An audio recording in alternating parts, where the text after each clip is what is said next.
Hello, everybody. Thank you for joining us at the Sutliffian Report. I have quite the show lined up for you. I apologize. I forgot to push the go live button a few seconds ago. That's on me. So I've had to restart things. Again, sorry about that.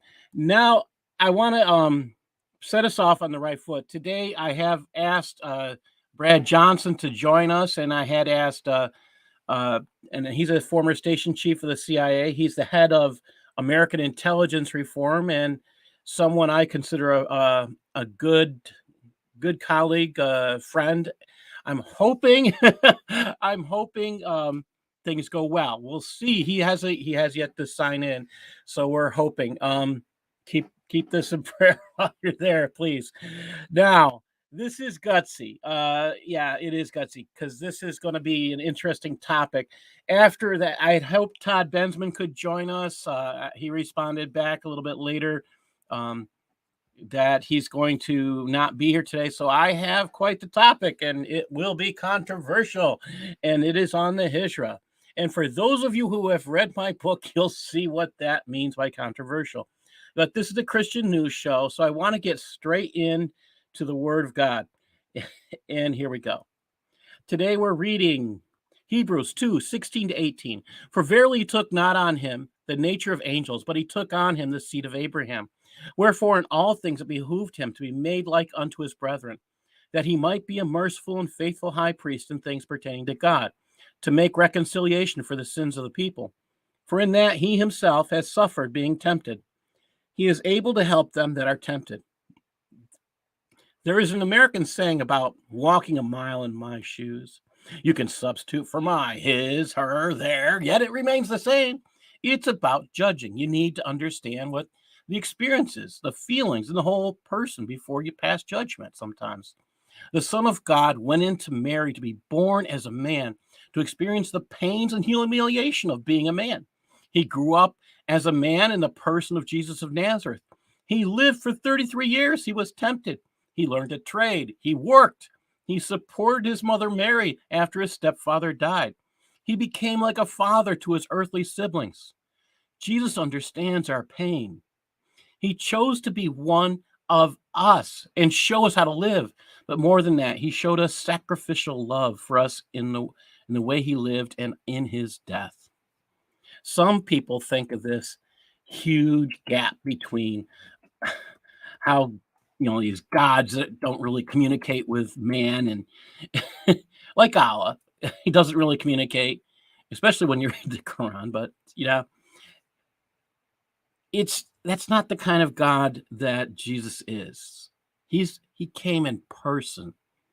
He came for us personally and laid down his life personally. So he did walk in our shoes. Dear Lord Jesus, you are the one true God. You walked miles in our shoes, Lord. You provided the example we need to do the right things, and you showed us what sacrificial love was and is. And Lord, we thank you for that. We ask that you would use us to stand up and be examples of your great love. In Jesus' name, amen. Now, I'm hoping as I go back and look at, no, I'm still waiting for Mr. Johnson to join us. Just checking my updates in my mail, see if he's here, if there's any issues.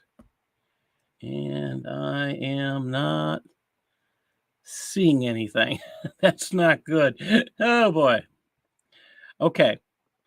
I know that in the intelligence world, sometimes things happen.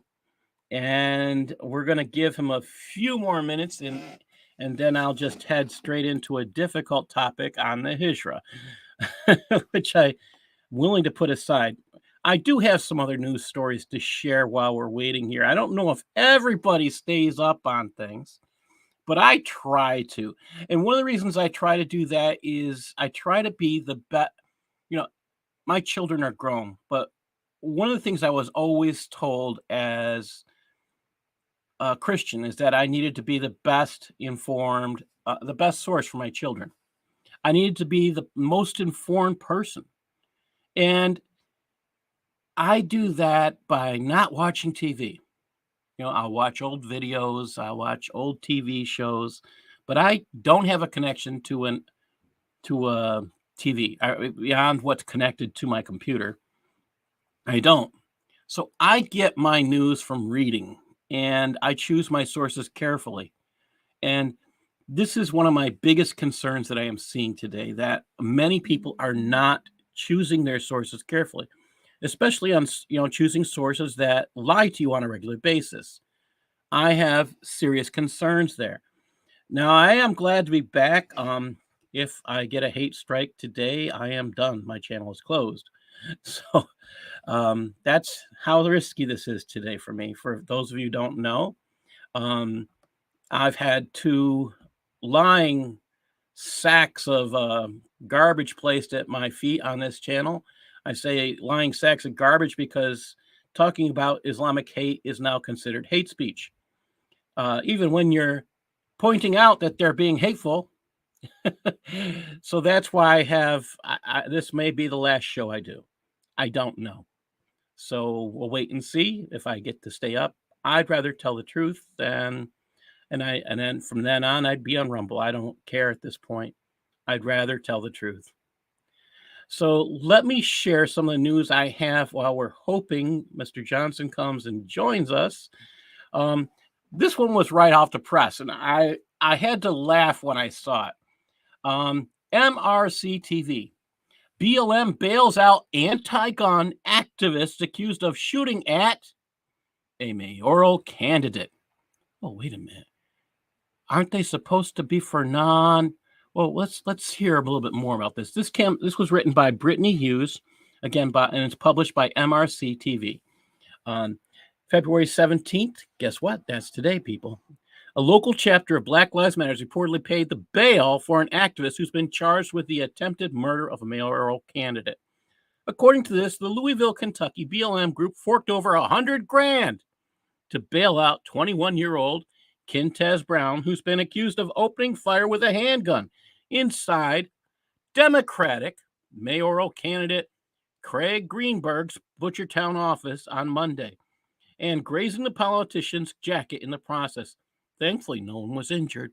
And Brown, whose supporters claim has mental health issues, was later arrested and charged with attempted murder and 4 counts of wanton endangerment. Ironically, Brown himself, a candidate for local office and who worked with both Black Lives Matter, Louisville, and University of Louisville's Youth Violence Prevention Research Center, had advocated for gun control less than 3 years ago.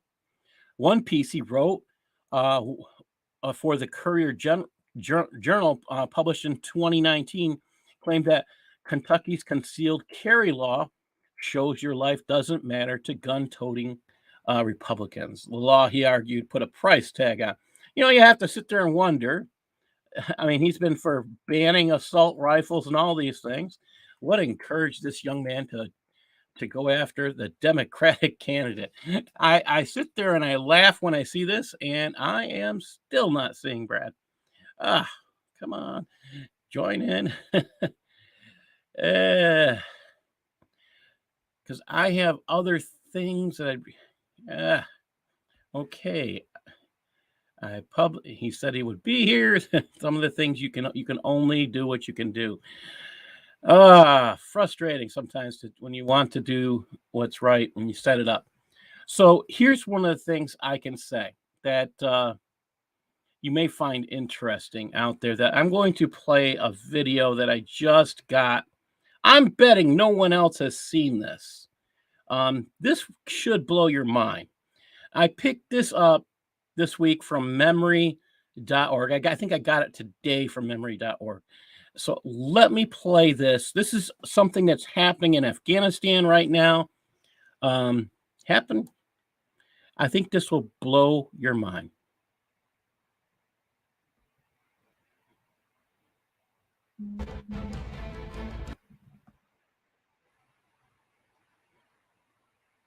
Come on.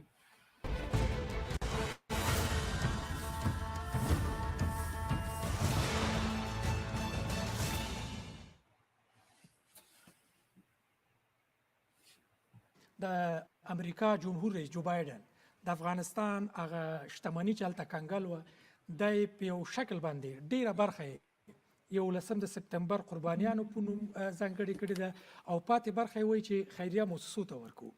لومړی ستاسو ځواب یا غبرګون په دې اړه باندې څه دی؟ بسم الله الرحمن الرحیم. واقعا دا in which President Joe Biden identified the frozen assets. I'm going to pause this just a second. And it's not letting me.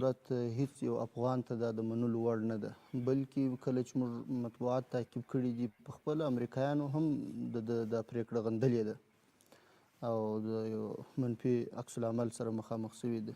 زما په فکر باندې دا خو یو It looks like it's frozen, so let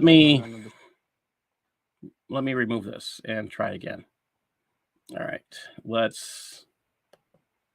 this is kind of frustrating. I am on direct connect. This is a little frustrating, and I'm guessing everything here appears frozen. That's not cool. And let me jump out and come right back.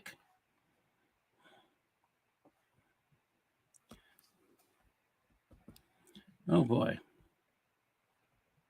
Come on. There is no reason for me to freeze.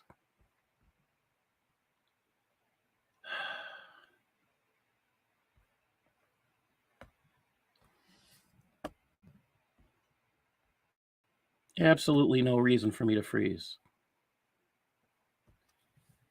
Oh my God.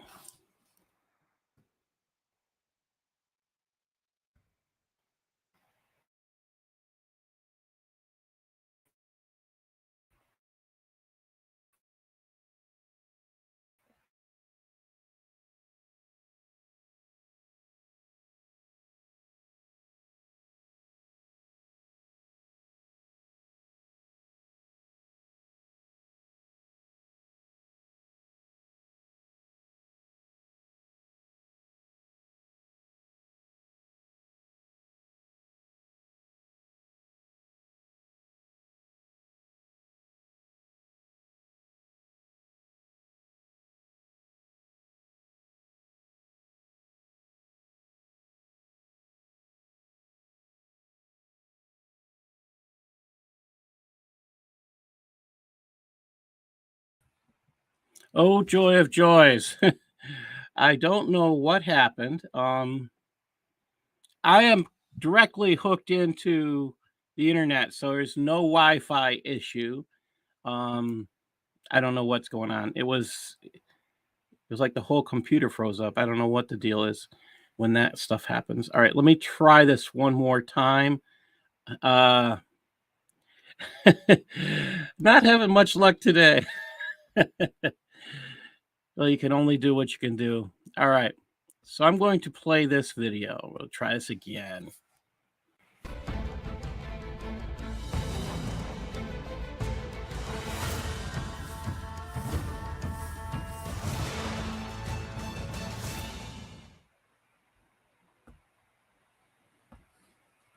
د امریکا جمهور رئیس جو بایدن د افغانستان هغه شتمني چې هلته کنګل وه دی په یو شکل باندې ډیره برخه یې 11 د سپتمبر قربانیانو په نوم ځانګړې کړې ده او پاتې برخه یې وایي چې خیریه مؤسسو ته ورکوو. لومړی ستاسو ځواب یا غبرګون په دې اړه باندې څه دی؟ بسم الله الرحمن الرحیم. واقعا دا فیصله د دوی چې کله ما ولیدل او زه خبر شوم ډېر منفي تاثیر یې راباندې وکړي او دا ډېره یو ظالمانه پرېکړه ده چې په هیڅ صورت هیڅ یو افغان This is something really cool to have. بلکې کله چې موږ مطبوعات تعقیب کړي دي په خپل امریکایانو هم دا پرېکړه غندلې ده او د یو منفي عکس العمل سره مخامخ شوي ده. زما په فکر باندې دا خو یو ظالمانه اقدام دی چې د افغانانو د شتمنۍ په هکله دوی داسې تصمیم نیولی دی او غوښتنه ورڅخه کوم چې پر دې پرېکړه او پر دې فیصله باندې د سره څخه غور وکړي. ډېر ناوخته سوی دی پر دوی خوارانو. 20 کاله تېر شوله، اوس دوی هغه کسانو ته دغه ورکوي په اصطلاح یا دیت یا تاوان ورکوي. نو دا ډیره ناوخته او بې ځایه پرېکړه ده، او بل په هغه مسله کې افغانان بیخي ښکېل نه وه. بل هغه کې یو افغان هم عربانو تقریبا په هغه مسله کې. نو دوی تر اوسه دا نه ده ثابته کړې چې په هغه کې افغانان ښکېل وه که نه وه. نو برید چا کړی دی او څه وخت سوی دی او شتمني د چا څخه د چا کنګل کېږي او د چا پیسې ورکول کېږي، دا ډېر یو غیر منطقي کار دی چې په هیڅ صورت د توجیه وړ نه دی او موږ یې غندو، ردوو یې. او زما پوښتنه بله هم دا و چې آیا افغانستان به یو ځل بیا د یو منظمې قوي اردو خاوند شي؟ انشاءالله بیخي دا قوي امید لرم او کار مو روان کړی دی پر دې باندې چې په ډېر نږدې راتلونکي کې به موږ داسې یو اردو ولرو چې هغه به پر خپلو پښو ولاړ او د خپل هیواد او د خپلې خاورې ساتنه به کوي، د هیچ چا پر هیچ چا باندې به تکیه نه وي او هیچ چا ته به ضرورت نه لري چې مرسته وغواړي ورڅخه. انشاءالله موږ امید لرو او هوډ لرو او عزم لرو او انشاءالله په دې هوډ او عزم کې به کامیابه کیږو که خدای کول انشاءالله تعالی چې ډېر پرمختګونه به ولرو. بله، که څه هم دغه پوښتنه چې زه کوم نظامي اسرارو کې راځي چې څوک نه غواړي فشا یې کړي، خو افغانستان به که داسې اټکلي شکل باندې وویو د څومره اردو یعنې تشکیل به یې څومره وي تقریبا؟ د اوس دپاره چې موږ کوم تصمیم نیولی دی یا د مشرتابه د خوا څخه موږ ته هدایت سوی دی تر 110,000 یعنی 110,000 کسانو پورې موږ تصمیم لرو چې اردو ولرو په لومړي پړاو کې. آینده به بیا ګورو، د هیواد ګټو ته به ګورو او ضرورتونو ته به ګورو چې په څومره حد کې موږ مخته تللی سو او څونه اردو ته دا هیواد ضرورت لري. ابتدایي تشکیل مو تر دغه اندازې پورې په نظر کې نیولی دی چې اوس دا د کار روان دی باندې. یو بله مسله چې آیا داعش د افغانستان د راتلونکي لپاره یو لوی ګواښ دی؟ زما په نظر داعش د افغانستان دپاره هیڅ ګواښ نه دی او دا تاسو ته به هم معلومیږي د افغانستان ولس هم الحمدلله هوښیار ولس دی او ډېرې تجربې کړي دي. دا معلومیږي و دوی ته چې دا څوک دي چې غټوي یې، څوک دي چې هڅوي یې، څوک دي چې د داعش خطر د افغانانو دپاره یا د افغانستان دپاره زیات احساسي او رابرسېره کوي یې. نو دا په لوی لاس و دوی ته یو کمپاین دی چې خلک یې کوي. نو کیدلی سي هغه جهتونه تاسو ته هم معلومیږي. موږ تقریبا په 100 کې 85% 90% د داعش مخه نیولې ده. ټول د دوی دغه ګروپونه چې دي هغه کسان چې کار یې کاوه، امن یې اخلالاوه، د افغانستان د نظام ته یې صدمه رسول، خلکو ته یې صدمه رسول، نو د هغو مخه موږ نیولې ده. زموږ استخبارات الحمدلله ډېر فعاله دي او په دې کې ډېر کار کړی دی، ډېر خدمت یې کړی دی. الله پاک دوی ته اجر ورکړي او آینده هم انشاءالله تعالی زموږ امنیتي ځواکونه او استخبارات متوجه دي. دوی ته به هېڅکله موږ اجازه ورنکړو چې زموږ د هیوادوالو سر، مال، عزت او یا د نظام ته خطر پیښ کړي او یا مشکلات ایجاد کړي. Now, I put that up and I did that for a reason. Since Mr. Brad Johnson hasn't shown up yet, we'll just hope that he comes and joins us soon. I keep going back and checking my mail and I'm not seeing anything. So I'm just going to have to hope he joins us. But the reason I played this is you're not seeing that bit of news anyplace. So the Taliban is complaining about Biden taking their money. Well, you know, he already gave them millions of dollars in weapons. Millions. And there are night scopes. There's we're talking about trucks and stuff. He just left it all behind there. So, yeah. So you cannot tell me. No, I'm waiting for. Hi, Dr. Kufarphobia. I'm waiting for Brad Johnson. I'm hoping he joins us, but he has yet to. That's a bummer. He was going to talk on Russia and Russia and Ukraine. I've been reading a ton of my own stuff on this, but I thought we'd start with Afghanistan, and I think that particular issue is hilarious to me. They took over and they got our weapons, and now they're upset because Biden took some funds. He took some frozen funds and gave it away. I will agree with them that we probably should have frozen the funds of the Saudis and handed that out. But because there were more Saudis, there were that's an interesting statement by them. It's accurate. There were more Yemenis, but more than any. But they did train in Afghanistan. They did train in Iran, and these are things we know, but we did not. Thank you, XYZ. Yeah, the weapons list. So maybe this is Biden's idea of how you're going to pay for all the weapons left behind. What do you think? Now, did he freeze $85 billion from Iran? Because I don't even think Afghanistan has $85 billion. I don't think they're even close to that amount. I mean, he talked about millions. He didn't have. I don't think Afghanistan has even a smidgen of that kind of a budget. Right. I look at that. I had to laugh when I saw this, and at the same time, I'm concerned that they're not getting any. They're not going to show this on the TV. They're not going to even talk about it on regular television. And this is why I put this up. Memory.org is. I'm telling you, people, you need. If you haven't subscribed to it, go there. Subscribe to memri.org because their work is extremely important. I do want to get that across. They do an excellent job getting the truth out. And again, I think it's very, very important that we get that out. Now, I'm curious. I wanted to talk about Russia and Ukraine, and I know what I have been learning, and I know my personal thoughts, but I wanted to see what Brad was going to say. So I'm just going to hope that he comes and joins us.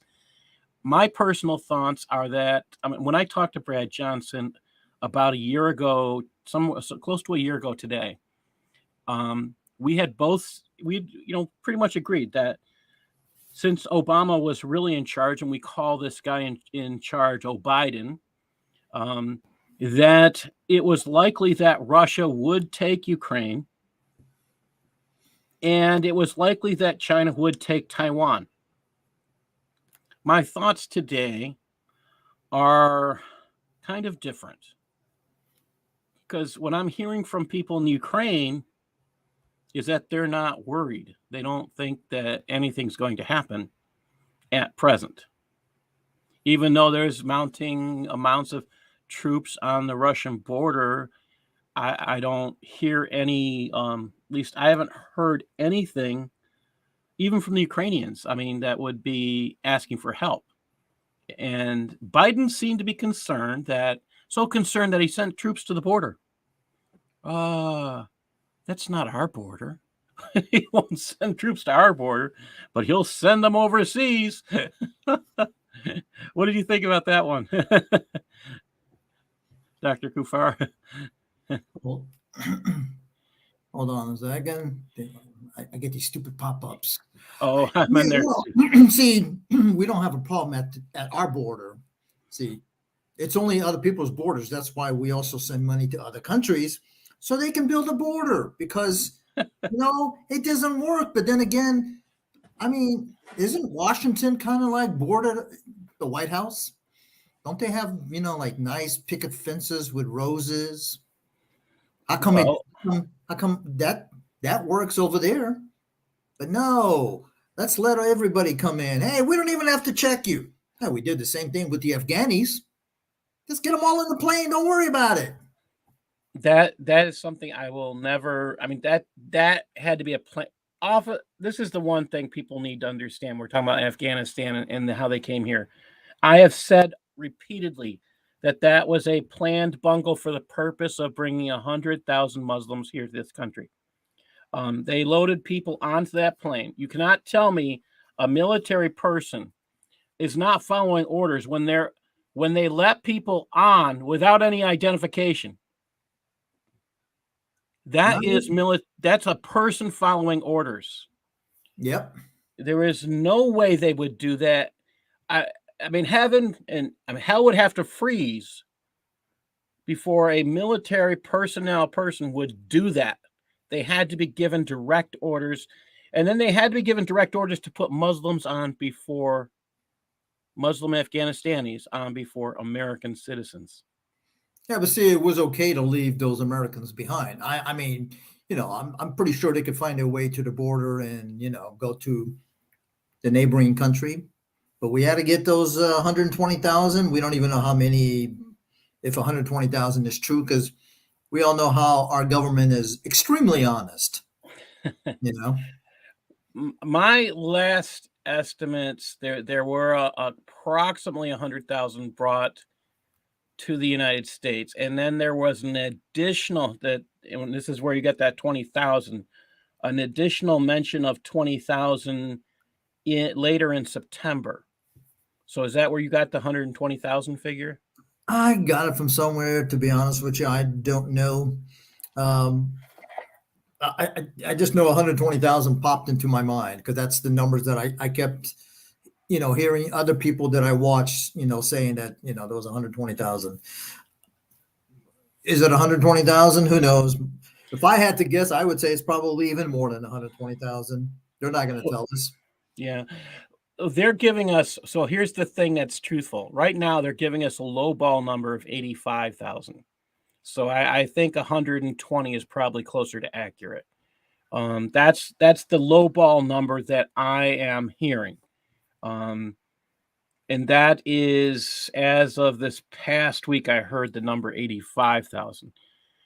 Now, they are currently being moved out of their camp, out of the camps, these are military camps that they've been held in, that places that have been closed, places that are apparently not very secure because people can leave there and go into the towns and feel free to do what they want. And we're seeing charges placed on people.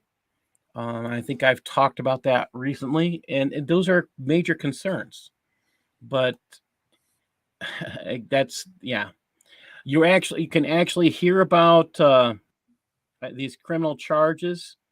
And again, the biggest problem we have with these criminal charges that we have in this country, I'm not going to mention other countries because I do know that they're having the same issues, is that the people coming from Afghanistan are saying, I didn't do anything wrong. What do you mean I did something wrong? We were talking about sexual molestation. I didn't do anything wrong. She's not wearing a hijab. I can molest her. And again, that's the reason for the hijab. And people don't get that. And some of my major concerns here, I'm going to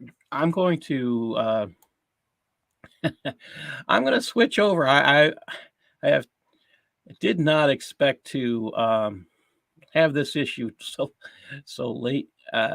Let's see what's going on here. I did not expect to have Brad not show up. I apologize for that.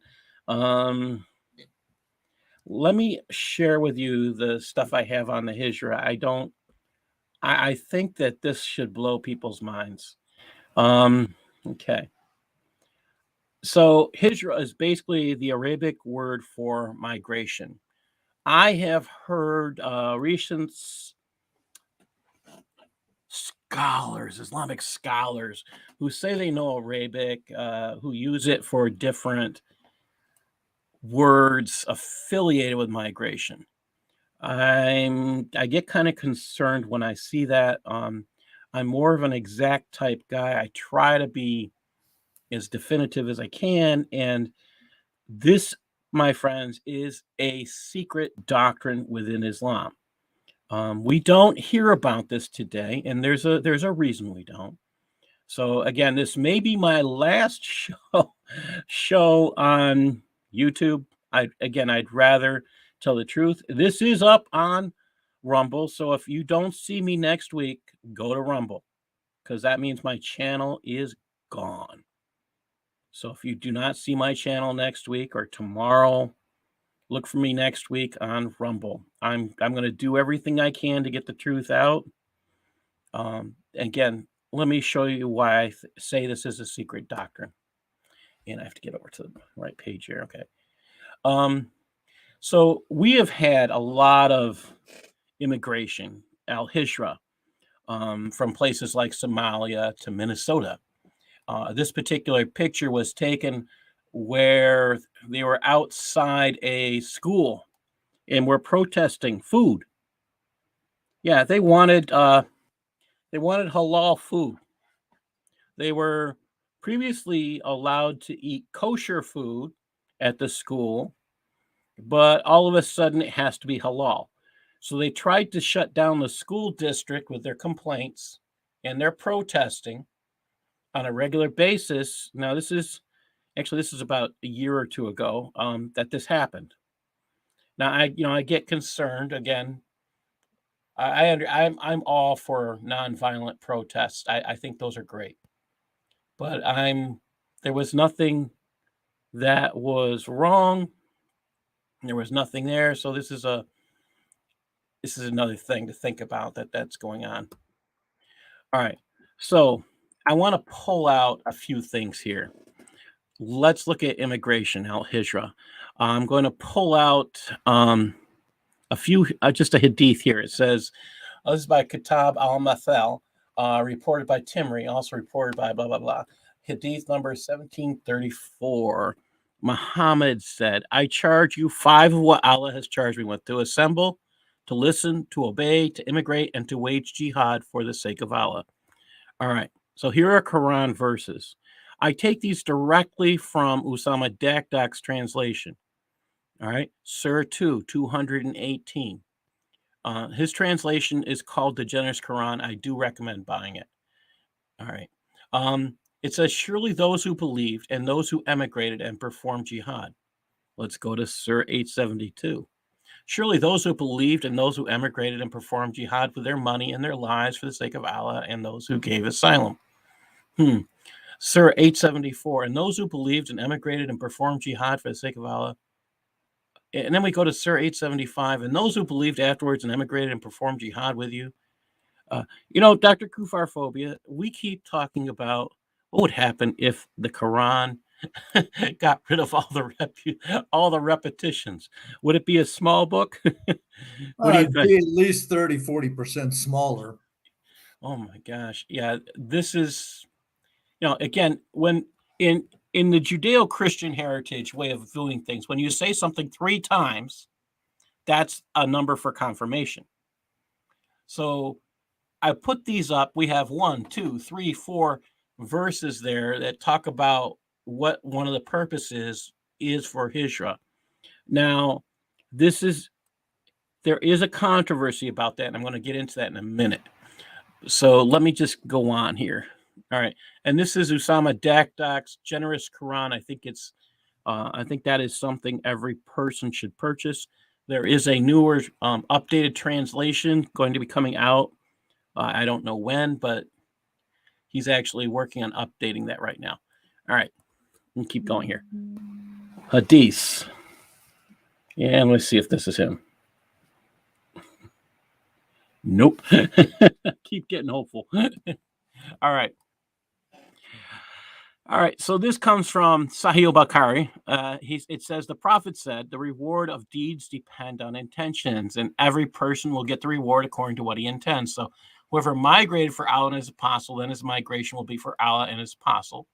And whoever migrated for worldly benefits from marrying a woman, then his migration will be for what he migrated for. Again, that word migration, is Hijrah. So just want you to see that. Okay. And here's the next one. And I've got to grow this because my screen, let me mess with my screen for a minute. Okay.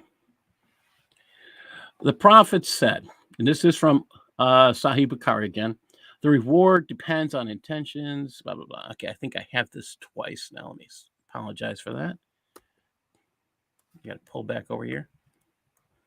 I think I put the same one up twice. There we go. Allah's apostle said, there is no Hijrah, migration from Mecca to Medina, and after the conquest, but jihad and good intention. So are you catching this? This comes from Becaue. There is no jihad. Keep this in mind. It says there is no Hijrah from Mecca to Medina after the conquest, but jihad and good intention. Okay, so the only purpose, the way I read this, is the only purpose for migration, the Hijrah, is for jihad. That's what it's basically saying. All right. And again, that's Sahih Bukhari. All right, next one. Another one for Sahih Bukhari. I said, Umar, I want to migrate to Sham. He said, there is no migration but jihad. So whether he's saying, the way I look at this, it says, go and offer yourself for jihad. So if that is equating migration to, with jihad, or they work together, the Hijrah originally was to bring people to Islamic areas. All right. So if you were in a foreign country or a foreign area, you were to go to where the majority of people were in an Islamic country. That is the original intention. So let's look at the beginning of this. The original Hijrah, as according to the Sirahs, is where Islam starts. That they don't say it's when Muhammad started to preach. They say that the moment that the Hijrah starts is the moment that that Islam starts. So that's when Muhammad leaves Mecca and goes to a place that is later called Medina. It was Yathrib during this time. So in doing that, there's a little story we need to tell, and I'm just going to drop out of this for just get the mouse back. Here we go. So there's a little story to tell about that. When Muhammad left Mecca, he did a couple things. He did it in secret, first of all. He did this in such a way that he was afraid of being killed. They sought to kill him. And what do I mean by that? Well, he got caught doing something treasonous. What he had engaged in is he had made a deal with the people of Yathrib that and you could read this right in Surah Al-Rasul. He made a deal with the people of Yathrib that he would go down there with his people and teach them how to fight. The deal was they had to be willing to come back and take Mecca. That's a deal they heard about. Again, people of Mecca figured this out, did something about it. What do you think they did? They said, we got to get this guy before he leaves. He knows some of our secrets. I don't know what he knew, but that's kind of how I look at it. And treason is still a crime, even to this day, punishable by death. Yes. So they went after him. Something to think about. I mean, would you be wanting someone who commits treason? So Muhammad sneaks out in the middle of the night. He has his nephew take his place in bed. I believe it was his nephew. Take his place in his bed, and he runs out. And and then he goes to Abu Bakr's house. Now Abu Bakr has, he's ready. He's ready to go. Let me tell you what Abu Bakr did for this to get ready for the Hijrah. What he did, again, you can check this out by reading the Surah Al-Rasul all by yourself. I recommend it highly. What Abu Bakr did, which still blows my mind. I really was shocked reading this. I mean, I guess I wasn't shocked about running from people. If you're a guy running from people trying to kill you, that makes sense. But what Abu Bakr does to me is really, really shocking. Now, if you're a parent, especially a father, this should be offensive to you, that anyone would do this.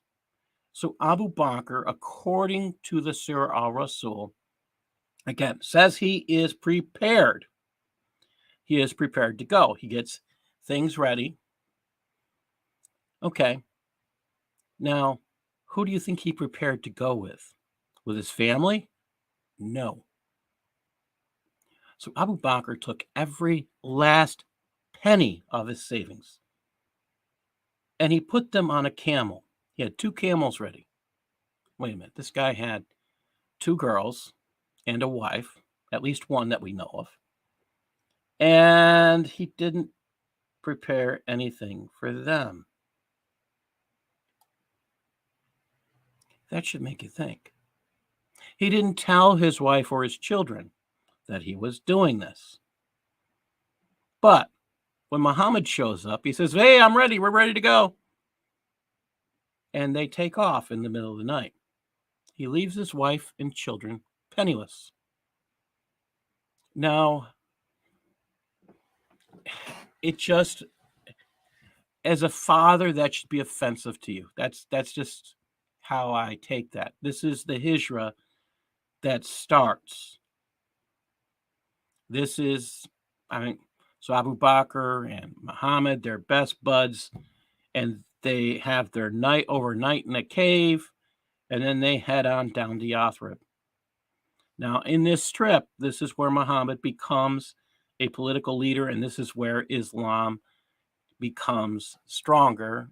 And originally, it has been stated that this is the birth of Islam. So it wasn't Muhammad claiming he was a prophet, or he was a religious leader, or he wasn't, it wasn't him preaching that created Islam. It's this Hijrah where he becomes a political leader. And that's according to Islam. It's not according to me. That's the thing. The sources will tell you over and over again, the Hijrah is the beginning of Islam. And how do you know that? Well, when they date when they give you the Islamic date, it says AH, after Hijrah.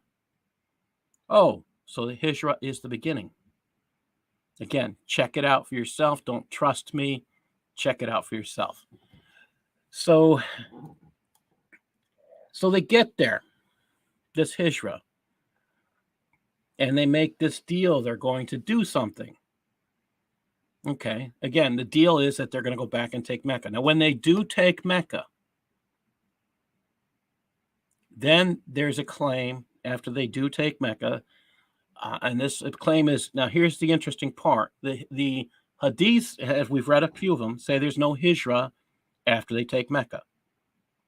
Because originally it was people supposedly leaving Mecca to come to Yathrib. So you don't have to leave Mecca to come to Yathrib. That's what they're saying at this point, because he's in both places. So he has control of most of Arabia, and you don't need to do that. But the purpose of the original intent of the Hijrah was to have Muslims gather in places where they'd be safe. Now, when he was in Mecca, he sent people out of the country to be safe. You know where he sent them?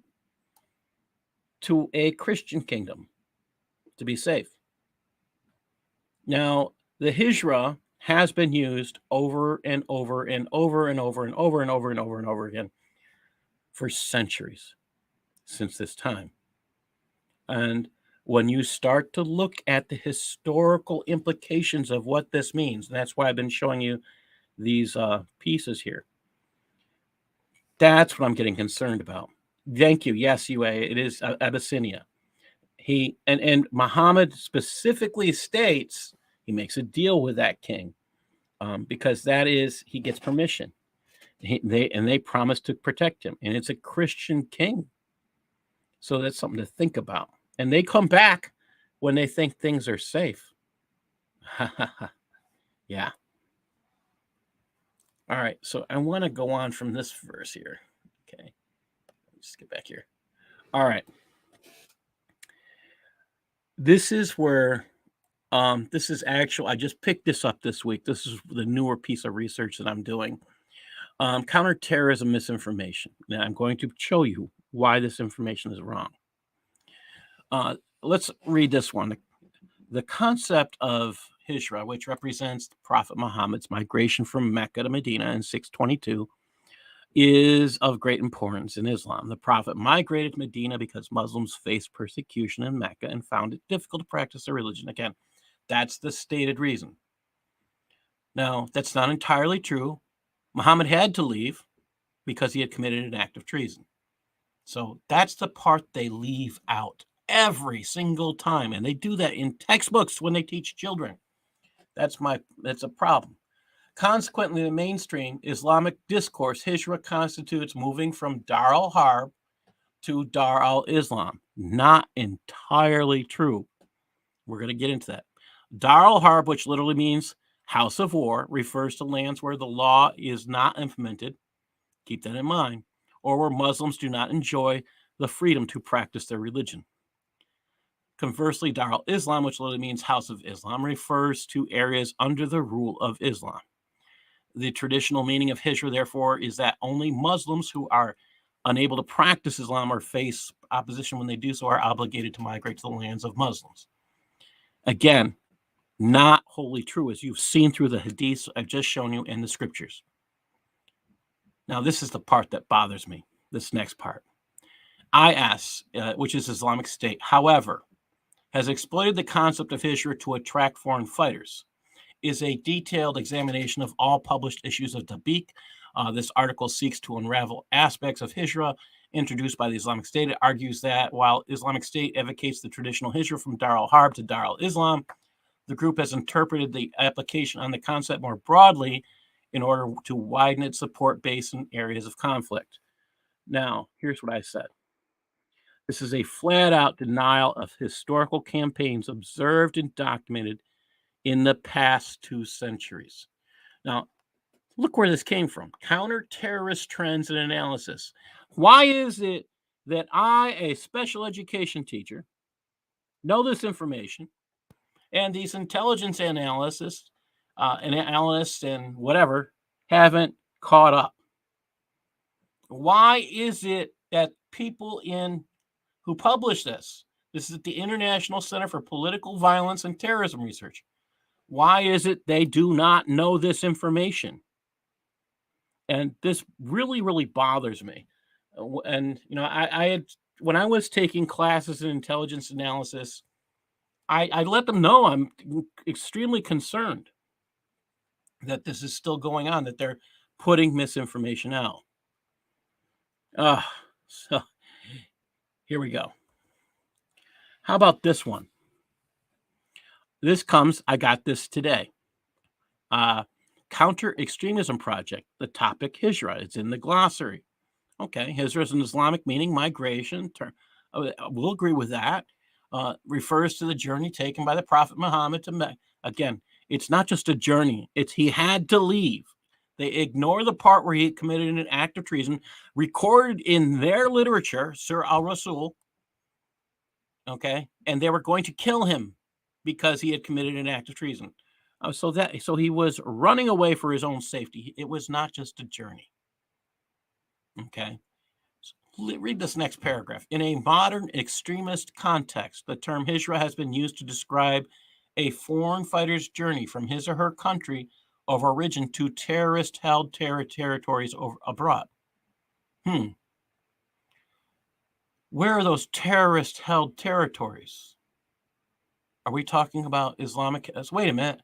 You're moving from Western society to places that are considered Islamic. So they're playing with the words here. So again, if we take the other definition, moving from Dar al-Harb to, let's go back here. I'll show it to you again. They said moving from Dar al-Harb, it's up here, to Dar al-Islam. You can see that right there. Dar al-Harb to Dar al-Islam. If we go back and we think about this, they moved from Dar al-Harb to Dar al-Islam when they went to Iraq or they went to Syria in areas where the Islamic State was. Now, were they there to commit acts of terror and become supporters for fighters? Yes. Here's my problem with this again. It's historically erroneous to call that, to say it's out of context. It's historically inaccurate. I would like to be wrong. Believe me. It's historically erroneous. I'm going to tell you why in a minute. All right. So I'm going to recommend, all right, so I'm going to read a little bit before we get back into this. I have a book called The Indian Mussulmans. This comes from the 1800s. I don't have an exact date, but I want to read a few pages for you. And this should make you think. Let's see. I still wish Brad had joined us. I didn't plan to spend all this much time on here. All right. Now, in the first chapter of this new book here, it's not a new book, in Indian Mussulmans from the 1800s, that I picked up. You can find it on Amazon. It's by William Wilson Hunter. I recommend it highly because this is what I consider is important, is because this topic, this book discusses what histories of Britain in India and in the area that is now called Pakistan. That was India originally. So, let me just read a few things. We'll start here. This marks the culminating point in the prophet's career. He proclaimed himself caliph and struck coins bearing the legend, Ahmed the Just, defender of the faith, the glitter of whose smiters scatters destruction among the infidels. But the dismay caused by the fall of Peshawar brought the matchless diplomacy of Ranjit Singh into the field. The wily Sikh detached the petty Mohammedan principalities from the army of the Crescent by separate appeals to their self-interest, and the prophet found himself compelled to abandon the city on condition of a ransom being paid. The internal dissensions among his followers soon defied all control. His regular troops consisted of Hindustani fanatics, Mohammedans from the Indian provinces, who accepted his fortunes for good and for evil, who in fact would have found it impossible to desert him. The army of the Crescent, however, was swollen with the host of the frontier Pathans, who with all their valor possessed all the pride and avarice of mountaineers. Now he goes on, and they talk about, in this story, they talk about a call. One person calls the other one a heretic, and then says, "Okay, guys, get over here." This is where it gets interesting, and this is documented repeatedly. Here's one example. Just going to start the top. I'm on page 20 here. Again, the book is called The Indian Mussulmans. This is what they used to be called, in the 1800s. In this way, the fanatics firmly established a twofold power upon the frontier, and by their emissaries among the superstitious border tribes kept alive the embers of the holy war. During intervals of many years, they sank into the significance of border freebooters, but from time to time fired up into a fierce army of the Crescent. They perpetrated endless depredations upon massacres upon their Hindu neighbor before we annexed the Punjab, annually recruiting the camp with Mohammedan zealots. Yes? From the British districts. We took no precautions to prevent our subjects flocking to a fanatical colony which spent its fury on the Sikhs, an uncertain coalition of tribes, sometimes our friends and sometimes our enemies. So these Hijrahs, this is just continual documentation of these Hijrahs. Here's another one. Again, absconders, debtors, escaped convicts, spendthrifts, too, ruined to be at peace with social order, traitors. This is page 21. Too guilty to hope for mercy from the law, all flocked to the British plains, to this cave of Abdullam in the north. There were also refugees of a nobler sort, and every Mohammedan religionist too zealous to live quietly under a Christian government, girded up their loins and made for the Satanic camp. Now, this is where they get ready and they go and they attack the British. All right, and these are followers of Muhammad. This is a constant thing. Back and forth, that they would attack. They'd call one or the other a heretic. They'd all gather together and go to war. This is historical, people. This is historical. Thank you, UA.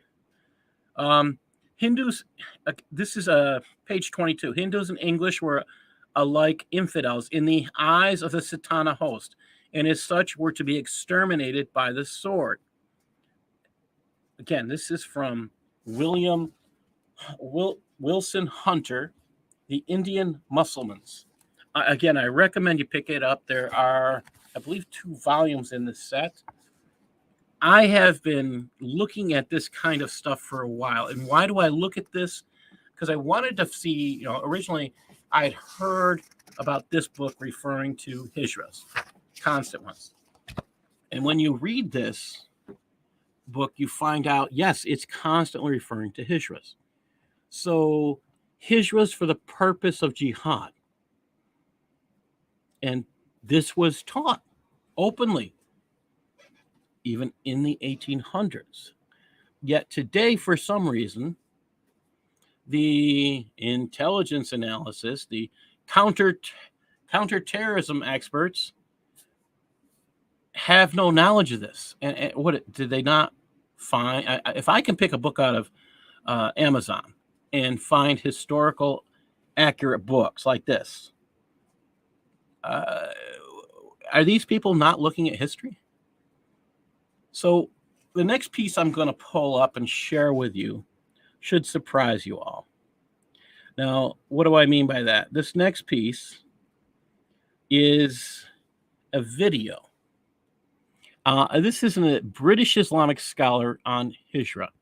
Now, listen closely. I'm not saying, what I'm not saying is that this is, I agree with everything here.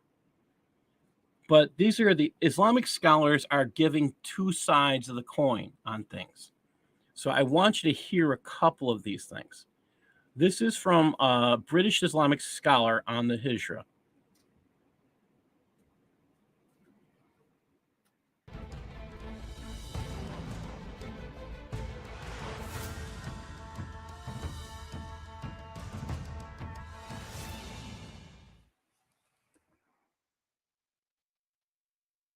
Anyone who knows that they have the ability to migrate, go to their home country, where they originate from, where they will be open hand.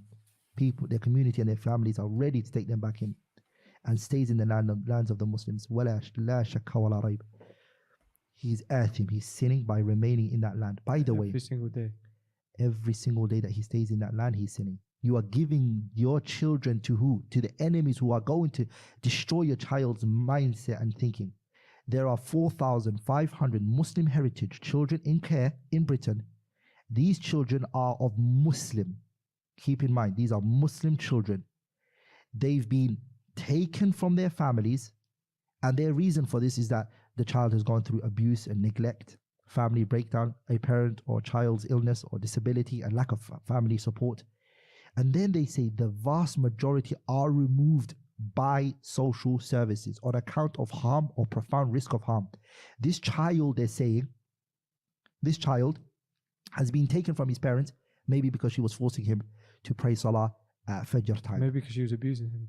This child, who's Ahmed, he can be taken care of at LGBT family. The West today we have an issue of morality and dignity issue against them. For example, homosexuality. Hence why we're saying to the people, leave the UK. Because however good you are, they are more than you. They influence you. The ocean takes you. So this is one Islamic scholar saying, okay, you need to make a hijrah and you need to leave the UK. Do you have any thoughts on that, Dr. Kufar?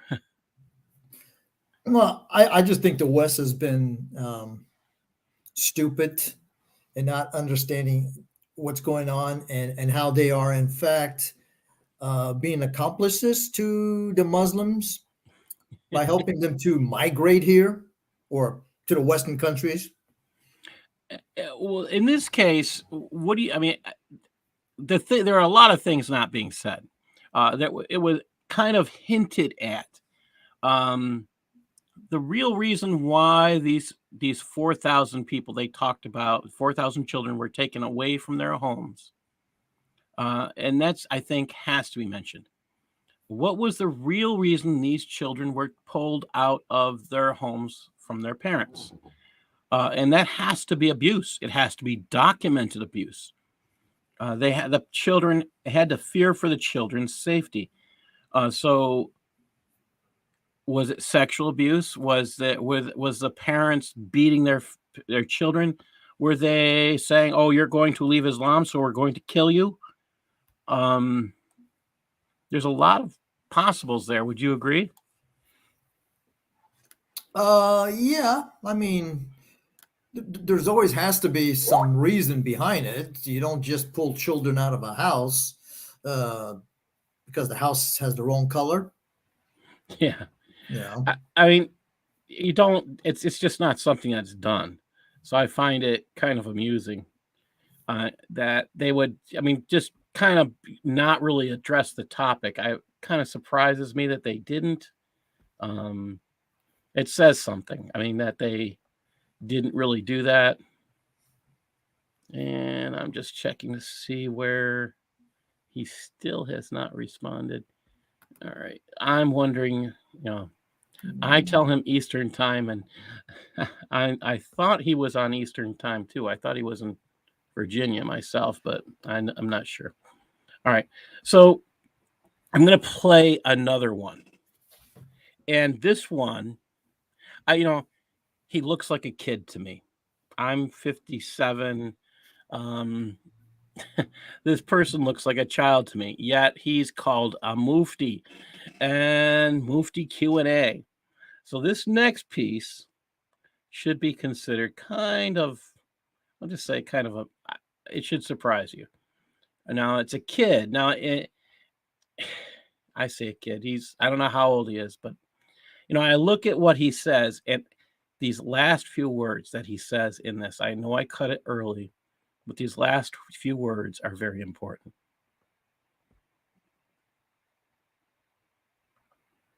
Countries can we go to? Is moving to another country in Europe also considered hijrah? Or does it have to be an Arabic/African country? Excuses if you already made a video about the subject, I will look it up. Salam alaikum. Wa alaikum assalam wa rahmatullahi ta'ala wa barakatuh. Can anybody see this? You live in Belgium. I see it. Oh, you just dropped. Uh-oh, we lost him. We lost the man. What's up, UA? Who else is there? XYZ, good to see you. I know I saw Darcy somewhere.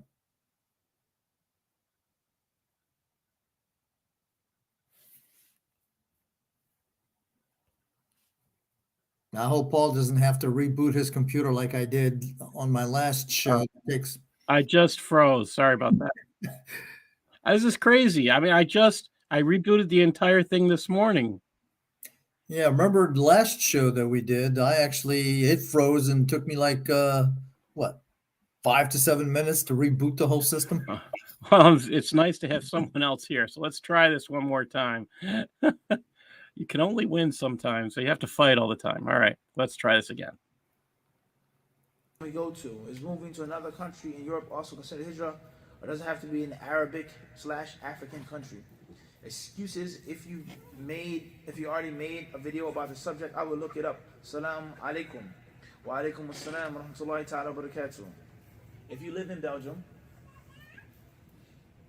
and you feel that the hijrah is mandatory, as some of the ulama of Islam explain, they say it's absolutely mandatory, regardless whether you can practice your religion or not, regardless whether you can take pride in your religion or not, regardless whether you're persecuted or not.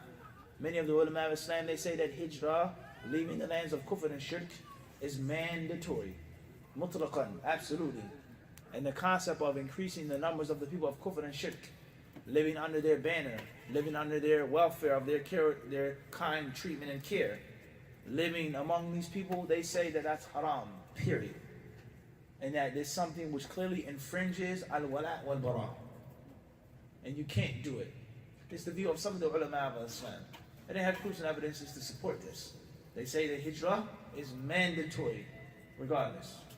And other ulama, they say hijrah is mandatory for Muslims that cannot practice the religion where they're living. Muslims who do not feel safe from the fitna, the infatuation, the test, the temptation, the lust of alcohol, of drugs, of women, of men, of sex, and these things like this. Homosexuality and lesbianism, the church bells, atheism. Atheism. They teach our children about atheism in school, evolution, so on and so forth. So some of the ulama, they say that it's mandatory to make hijrah from this place. If you cannot practice your deen, it's haram to grow your beard, it's haram to pray in public, it's haram to do this where you're living. Or you can do those things, but it's so much fitna. And you don't have the ability to bear and deal with this fitna on a daily basis. Everybody clear on this? Then those ulama say in that case, it becomes mandatory. And if that isn't the case, then it's permissible to stay as a minority in a non-Muslim, Western, secular, nominal country. Everybody understand this? And then some they may say, in 2017, the Muslim lands, obviously, inshallah, no matter what, they're always going to be, inshallah, relatively better, are similar to the non-Muslim lands, whereas there's the internet. And the song that's played in New York City is also played, what? In the Middle East. In the riba banks and the system of riba, there is, so to give detail. What's important is, if you have the ability to make hijrah, and it's good for you and your family, you feel afraid in Belgium for your children, then that is what you should do without any hesitation. What countries can you go to? That's the answer that I cannot give. My limited knowledge is that most quote-unquote Muslim countries or quote-unquote Islamic countries or Arabic countries or African countries, most of them, to my limited knowledge, do not welcome people to migrate there.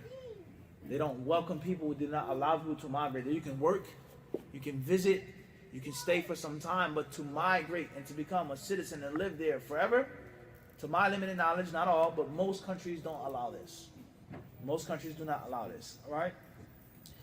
Many countries, you may go to the airport, or you may speak to the people there, you may have a very hard time, in which they may not believe you that they're coming to make hijrah, to go to Ivory Coast, or to go and live in Malaysia or Indonesia, or to go to, I want to live in Egypt or Morocco. They may not believe you, and they may accuse you of being a spy. They may accuse you of being an infidel, of being a munafiq. Why are you leaving America to come live here in our poor third world country? Something's up. You hide something. Something's under your sleeve. This is a bitter reality. Right? So think about that. Those last few words. I mean, the truth is there. They're not letting you come. They're not open. They're not sitting there with open arms. Hey, you're Muslim. Come on in. So that it's kind of humorous at the same time, but this is another reason why when Syrians were trying to leave Syria, guess what? Most Muslim countries weren't welcoming. So a lot of quote Christian or Western countries were more accepting. Saudi Arabia, I don't know if they took anybody. I think they were a zero. You look at Egypt, took a few. The numbers were so small in Islamic countries. So you would think they'd want to go to Western to Muslim countries, but most Muslim countries were refusing them. And that's important to understand. So if you're supposed to make a hijrah, you should have to do it legally. And what does that say about the countries who will refuse to accept you? I like his follow-up. You're supposed to, if you don't feel, if you feel like you're not safe practicing your faith where you are, but understand they'll think of you as a spy. You know what? I can get that. I can believe that. So, I found that interesting. And then let me talk about the other thing that in my book that the Cancer of Civilization Jihad. I'm going to run an advertisement in a minute to give myself a little bit of a break, but let me share this piece. This comes from the Cancer of Civilization Jihad. This is on page 18 of my book. It's a quote from Dr. Ismail al-Faruqi. Now, Dr. Ismail al-Faruqi, I never got to meet, but I got to meet one of his students, and he's the one who got me interested in fighting against Islam. Dr. Muhammad Shafiq, his student, Dr. Faruqi's student, Muhammad Shafiq, taught in my area. and he got the Nazareth College of Rochester $500,000, which gave them an Islamic chair, which shall probably forever be with that kind of financing from the International Institute of Islamic Thought. That kind of financing, $500,000. Wow.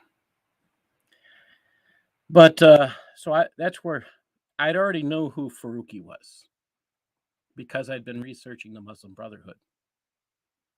And Dr. Ismail al-Faruqi is one of the original founders of the Muslim Student Association and the Islamic Society of North America. I can go on and on and on. He had his hands in almost everything. He was murdered at some point here. But let me read to you what he said to the UK Islamic Mission in 1986. We are here to stay. We are here to plant Islam in this part of the world, and we must utilize everything in our power to make the word of Allah supreme. In the presence of living here, we can become ambassadors of Islam. Allah has carved out a vocation for you, a new mission, and this mission is to save the West, to save the humanity of the West by converting that humanity to Islam. We want to live henceforth as if we were muhajirs, companions of Muhammad from Mecca to Medina. And so let us invest our Hijrah with this new meaning. Let us appoint ourselves as ambassadors of Islam in this country, and let us begin a program of real action. And this is where it begins to get interesting. That was said in 1986. Now, Dr. Patrick Sukadeo wrote a report, Islam in Britain, in 2005. In this, he identified two major problems with the Islamic immigration: self-imposed segregation or separation from the native culture of the new country, and the Islamic requirement to organize. In the USA, there has not been enough Muslims outside of major cities to identify self-imposed segregating groups until now. It was Somalia, actually. When Somalians came, that's when we first started to see this, I should say. However, there's not been enough evidence of organizing since the Muslim Brotherhood's first legal organized entity, the Muslim Student Association, began in 1963, which was founded by documented members of the Muslim Brotherhood. In the UK, the self-imposed segregation organization revealed a definitive goal and plan. Serja Trifkovic wrote in 2002 of a 1982 Declaration of Islamic Foundation in Leicester that claimed the Islamic movement, this is a mind blower, people, is an organized struggle to change the existing society into an Islamic society based on the Quran and the Sunnah, and make Islam, which is a code for entire life, supreme and dominant, especially in the socio-political spheres. That the ultimate objective of the Islamic movement shall not be realized unless the struggle is made by locals. For it is only those who have the power to change the society into an Islamic society. I hope you're listening, because this next piece is going to be a mind blower. Just get this to work. And I'm going to share what I mean by that. Just a second. I'm trying to get this screen okay, let me just blow this up. This will blow your mind. Now, I am trying to get that link up here in just a second.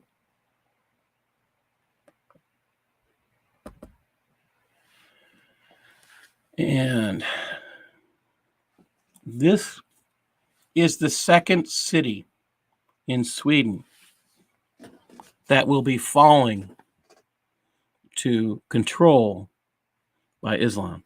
The second city. And it's incredibly important to understand. Now, that link, if you actually want it, I'll put it in the chat room. Let me do that real quick. I'll put this link in the chat room. Here we go. So what I did is I use Google Translate, translate.google a lot. You can go to translate.google, put that in, and it will translate the Swedish into English. It's not perfect, but it's pretty good. And this should make people think.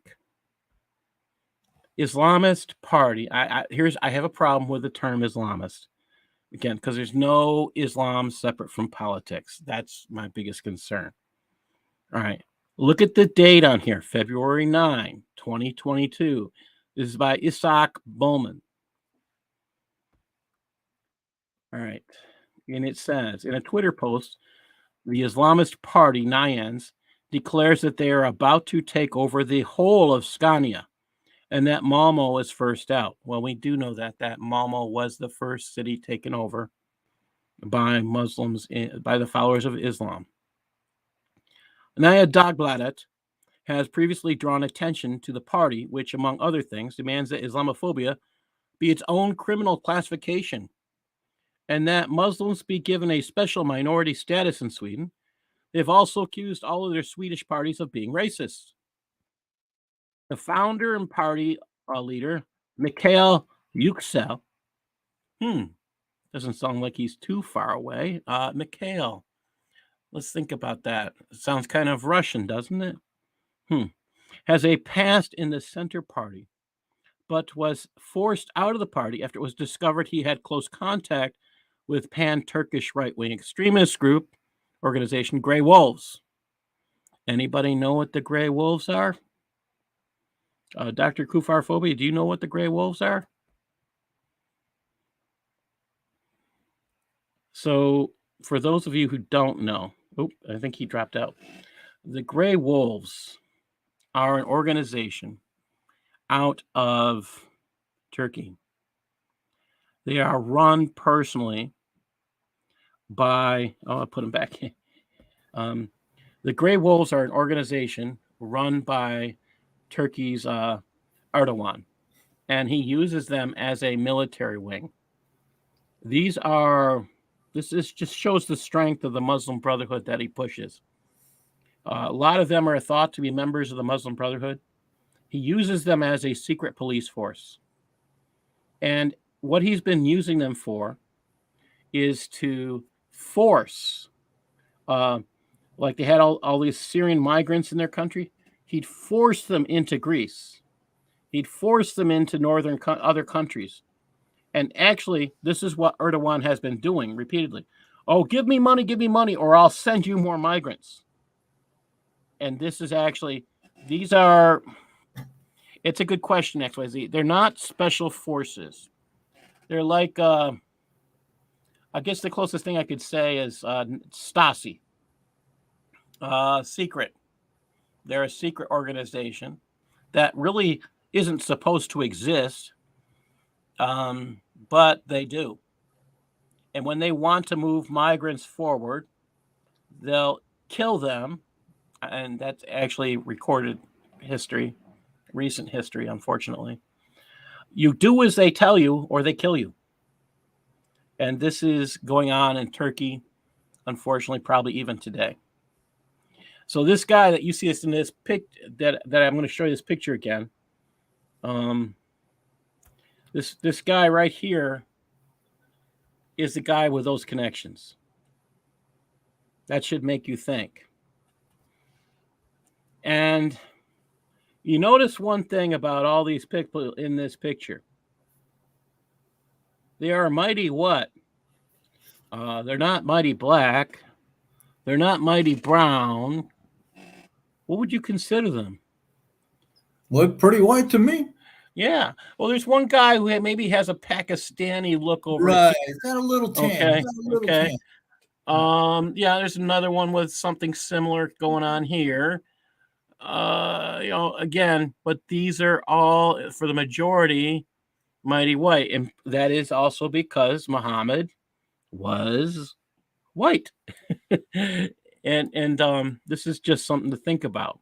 If you don't believe me, you better read the hadiths and you better read the seerahs, because he actually considered it an insult to call him black. But Paul, the funny thing is that Gaddafi had warned what would happen to Europe if they took him out. Yes, he did. And we saw the massive. I mean, he mentioned.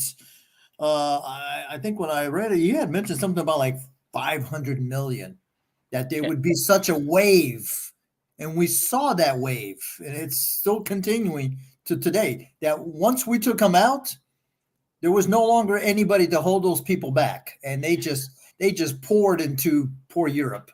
Well, on top of that, this information, this is where things get worse. In Sweden, when I was there in Sweden, it finally became clear to me why this was happening. I could not figure out why, for the life of me. Here's the part that I really couldn't understand.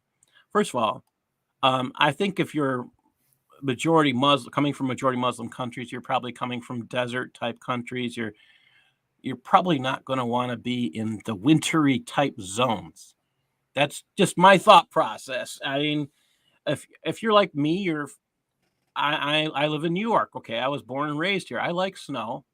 There are things I don't like about it, but in general, I like to have a white Christmas. But these guys, who are generally from southern Mediterranean type areas or warmer countries, have come to Sweden, and you want to know why? They give out free stuff. And let me give you one of the free things they did when I was there, and it still hadn't stopped. When I was in 2016, when I was visiting, I was part of a fact-finding expedition on the Islamization of Europe, and we talked to Kent Eckroth, and Kent Eckroth was a parliamentarian, and he was kind of mind-blowing with what he shared to us. In Sweden, when we got off the plane and we got into Stockholm, we learned one of the most culturally shocking things, and that in Sweden, it's not normal to ask questions.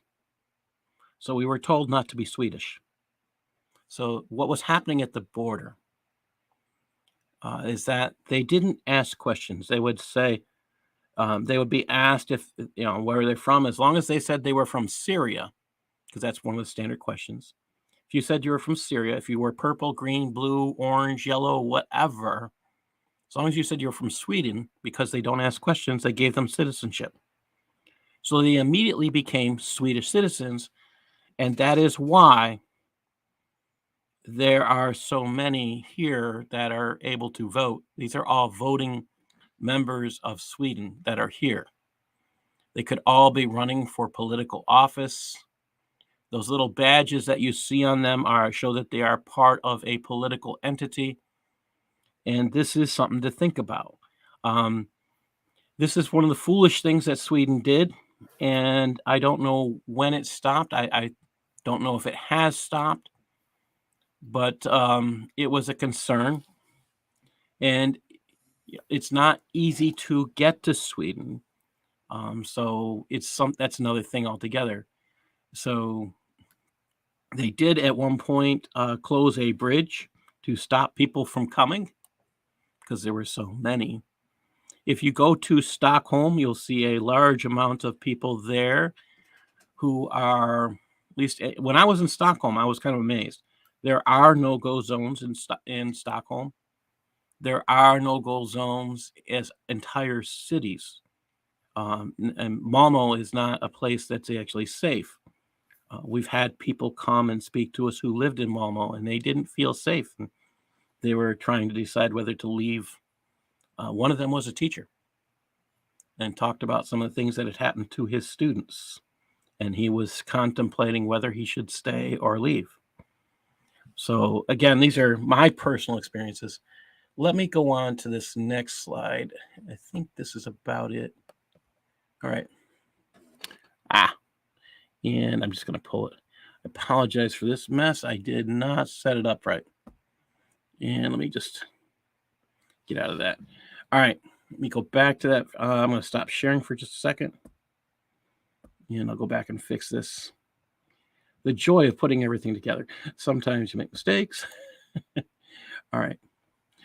This one is about a 30. Let me just make this easy. Just add an animation to this. And all right, here we go. I'll put this back up.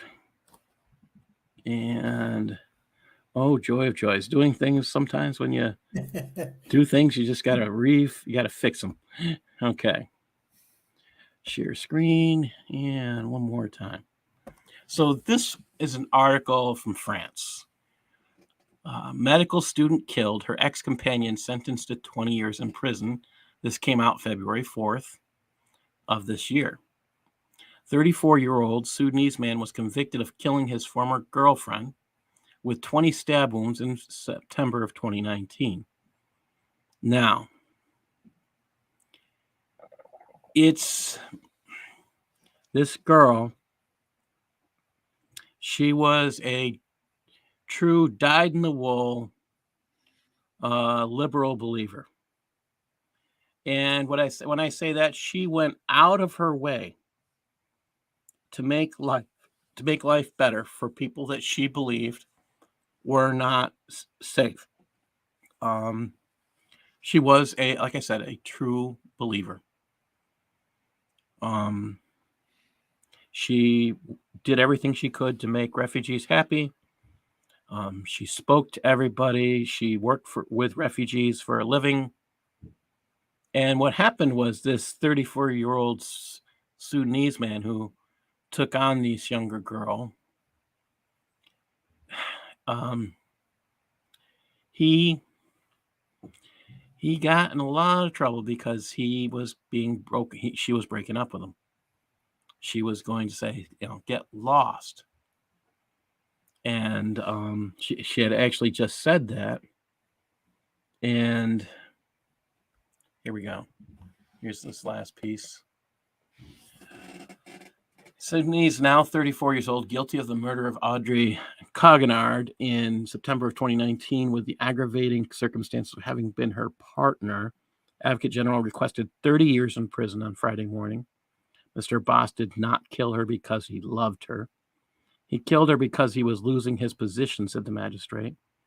Very invested in helping migrants, she was. It's through this that the intern of the Jean Vadier Hospital in Bondy from Normandy had met the accused. The couple had maintained a relationship which he had put to an end a few months before the tragedy. He was mad because she broke up with him, because a female told him to get lost. This is this is sad, scary stuff. And when you start looking at this, is unfortunately happening more often, and it is more often in the papers than not. Some of this stuff is just truly scary. I mean, you can type in the word Muhammad and murder, and you can type in France and just go to news.google.com, and you can find a lot of people who did murders that I'm not saying that had that name Muhammad, or if they sometimes they don't allow you to see the names. In Europe, that's not unusual. In the United States, I sometimes wonder if we should do that, but here's the other problem that happens. They are keeping people from getting information. This has been seen through the recent research done on the, quote, grooming people. I have real issues on that concept. Grooming people. What am I talking about? And I got to move this mouse someplace else here. I do not want to play that. So in UK, they have come up with recent studies, and some of them are declared, have been reported out, that the majority of people who have been committing rape and murder, grooming, with the majority of the grooming gang, are none other than, you ready? Followers of Muhammad and Allah. I wonder why. Because it's permissible where they are. That's and throughout all of Europe, when things were happening, they keep saying this. I don't understand what's wrong. I didn't do anything wrong. And so this is one of the reasons why they're, even in the United States, they have to teach people that this is not exactly legal stuff, that you can't touch females like this. You can't touch children like this. We don't care if it's culturally acceptable in your old place. You don't live there anymore. You have to follow our laws. See, Sharia doesn't rule the land here. And this is the truth of what is actually happening, and I wish to God it wasn't. I'm going to play a little advertisement for my book, and then I have some news articles I'll share. So let me do that, and I'm going to take a small break and be about a minute and a half here, and we'll play that. And here we go. Oops, here we go. Jihad is affecting you whether you know it or not. This book, The Cancer of Civilization Jihad, has 20 chapters, and it starts out explaining what the Hijrah is, which is the word for migration. And from there, it goes on and it tells you many different things simply by asking questions, because questions are the way we learn. If you don't ask questions, you can't find the answers. Like I said, it starts out with questions. Chapter 2, are there irreconciled differences between the social norms of Western civilizations and those of Muslims in general? Islamic supremacy. That one's not a question. That's just it's a statement. Is there an Islamic social norm against telling the truth? Is slavery legal under Islamic social norms today? Are there racist social norms within Islamic beliefs? Is there an ethnic prejudice within Islam giving Arabs superiority? Are women considered less than equals in Islamic social norms? You keep hearing this social norms part of it every time, because the question is, are these normal behaviors? That's what social norms are, normal behaviors. Oh, this gets a lot more detailed. Are women considered less than equals? Are Muslim women required to wear the hijab? Do Islamic social norms make men see women as intellectual equals or essential objects of pleasure? Is child marriage and forced marriage part of Islamic social norms? Is there an Islamic social norm requiring female genitalia mutilation? Is it an Islamic social norm that non-Muslim women are sexual prey for Muslim men? Is temporary marriage an Islamic social norm? In other words, prostitution in many ways. Is there a social norm in Islam that gives a husband the right to beat his wife? And this goes on. Again, there's 20 chapters in this book. The question is, do you want to be informed? Do you want to see for yourself if the behaviors I'm talking about are really related to Islam? That's the real question.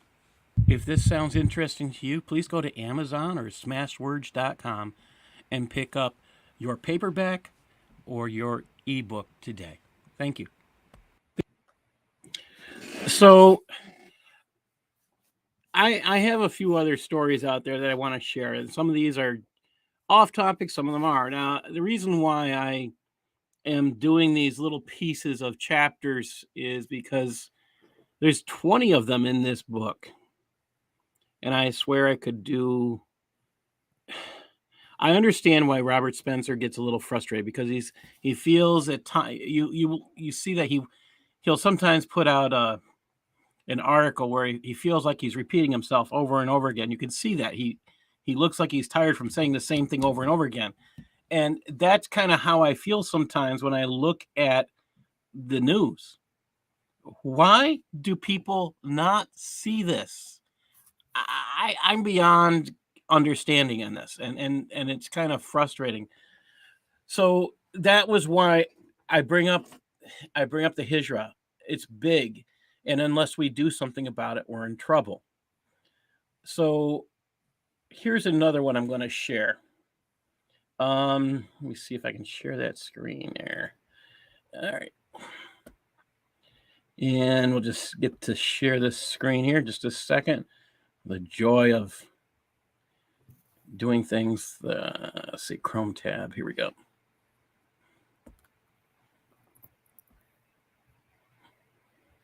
Okay. Necktie is a Christian symbol. To me, this is hilarious. I saw this today on Jihad Watch, but I like to go to the source. So this is from Op India, and sometimes I tell you, this incredibly good organization. This is a good news organization in general, because I find some of the most. It's sometimes between hilarious and sometimes most real, which of course our news sources will never do. Necktie is a Christian symbol. Try to get admission in Muslim schools. I sit there and I saw that and like, oh my gosh, this is just insane. Okay. Think about this. I mean, that's the sign outside. It's do not wear tie, do not worship goddess Sarwasti, or wear face cover. Fatwas by Darul Uloom Deoband. Darul Uloom Deoband's name has come up multiple times for all the wrong reasons. It has a lengthy history of evidently controversial fatwas. Someone asked if it was okay for Muslim students to participate in the Sarwasti Puja that happens every school in West Bengal. The person alleged that all students are forced to donate money for worshiping idols. To this question, the Darul website replied, worshiping Hindu gods and goddesses is shirk. Okay, that makes sense. Shirk is developing association with gods of other faiths. All right, I get that. How about this one? A person asked if girls and women should cover their face in front of non-maharams. Covering faces in front of non-maharam is popular among those who follow the Hanafi school of thought. Person said if it's non-maharam, follows the other one, blah, blah, blah. It's not essential to cover the face. Can the Muslim woman say it was necessary? Again, covering the face. Let's talk about that. But this one, necktie is haram. Another question, a student of class 8 asked if the tie is haram or halal. It was compulsory in the school. The Darul website categorically called the practice of wearing a tie haram for Muslim students. It said the tie is an emblem of Christians. Anybody, I think this is personally hilarious. I would never in my wildest dreams have thought of calling a necktie Christian. So is that organization saying that anybody who wears a necktie is a Christian? Because I know some atheists that wear neckties. I know an awful lot of atheists. I know an awful lot of Muslims, Jews, Buddhists, whatever. I mean, it's kind of like yeah. I'm sorry. That one makes me laugh. Probably the most ridiculous thing I've seen in a while. But this is probably, again, from a small-minded individual who lives in a very small corner of the world, never goes beyond outside his, maybe his front porch. He has no experience with the world. He might have this great, influential title, but he just showed us that he has no clue. Some of these things just make you laugh. Unfortunately, that one makes me laugh, and I'm disgusted when I look at it. Here's another piece that I saw that I think was way off topic, but we'll do that. This one I'm going to share with you should blow your mind. Why I say that? It's not something you would expect to see. You won't see it in the news today. So that's one of the reasons why I put what I'm doing together. I saw this. There are some sites I like to share. This one just blew my mind. I like Epic Times, okay? And I was trying to find this article, and Zero Hedge had it. Amazon removes BLM from charity platform amid growing concerns over lack of financial transparency. This is February 17th. Really? Did they not hear about Black Lives Matter CEOs buying $1 million houses? It took them till now. When did we know they bought those $1 million homes? Wasn't it like last June or May? How could they wait that long? They never got the memo. The mail was slow. I mean, okay. Now the question is, has the Democratic platform, was it Blue I can't remember what. There's a way you give money through Democrats to give money to Black Lives Matter. Have they stopped? Yeah. I know what you're talking about. Something blue. Yeah, I can't remember the name of it, but I sit there and how much money? I mean, we talked earlier about somebody getting $100,000 from Black Lives Matter. And now we're talking about Amazon Smile saying, "Oh, we shouldn't be any part of that." Oh, we're a little bit behind the times. It only took us, like 10 months or something like that. Oh my gosh! I mean, it might have been a year. Some of these things, I just sit here and I have to laugh. I mean, how can you not know this stuff? And yeah, let's see. I have. Here's another piece. So I got that one. I think I've got, okay. And we'll share this one. This one's out there too, off on the rails a little bit. I read so much each day. I get about 100 emails a day. And then I try to stay up on news. Usually it's actually more than that, but so trying to stay up. I don't stay up on my email. For a day, I'm got like 300 or 400 to catch up on. How about this one? We have one person, Yellowstone Star. This is from MRC TV, one of my favorite organizations to get news from. I recommend it highly. If you get a chance to subscribe to them, please do. mrctv.org. A beloved cast member. This is by Elise Earhart.